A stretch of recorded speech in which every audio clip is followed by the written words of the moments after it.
I don't know about you, but sometimes I feel like we're living in a world that is tearing itself apart. Left against right, us and them, and no matter what side we're on, it often seems that it's a case of good versus evil.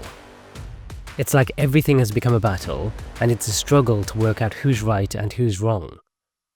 But what if this endless division is just an illusion?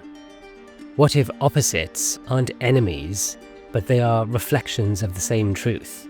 What if they're two sides of the same coin that actually can never be separated? The ancient Hermetic text, the Kybalion, says, everything is dual, everything has poles, everything has its pair of opposites. Like and unlike are the same. Opposites are identical in nature, but different in degree. This means hot and cold, love and hate, light and dark, they're not separate things. They are ends of the same spectrum. You can't even define one without the other. Without darkness, there would be no way to know light. Without sorrow, joy would have no meaning. And the more we cling to one side of the pole, the more fiercely we reject the other. And this is where conflict arises. The Tao Te Ching says it very simply. When people see some things as beautiful, other things become ugly. When people see some things as good, other things become bad. The Tao isn't telling us that good and evil don't exist. It's telling us that they define each other, that they can't exist without one another. When we understand this, we stop fighting to destroy one pole, and we start to see the harmony between them. The Upanishads say something very similar.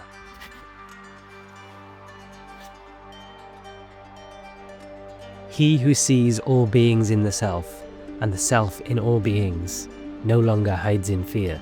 When we see through the illusion of separateness, when we realize that everything is the same consciousness, appearing in infinite forms, then fear begins to dissolve.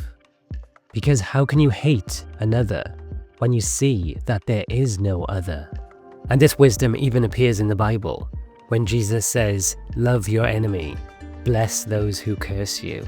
Not as a moral commandment, but as a realization of oneness. To love your enemy is to recognize that they too are the divine in disguise, playing the opposite role in the great dance of being. Polarity is not the problem. It's how the universe learns balance. It's how consciousness experiences itself through contrast. The danger is in forgetting that the opposites are part of one whole. When we see only one side, we divide the world into heroes and villains, and then we suffer the pain of separation. The Hermetic principle says that all paradoxes may be reconciled, and that reconciliation starts here, not in trying to erase differences, but in seeing through them. In knowing that the opposites are one movement, the eternal play of consciousness discovering itself. When we live from this understanding, we stop needing the world to take our side. We can look at division with curiosity rather than fear, and we can meet those that we disagree with as extensions of ourselves instead of our enemies, as one consciousness playing the opposite note in the same universal song. It's just like the strings of a guitar. The tension between the notes is what creates the harmony. The world will always appear to move between opposites. It's the pulse of creation itself. But the heart of non-duality doesn't lie in escaping polarity. It lies in resting as the stillness, in which both sides arise and fall.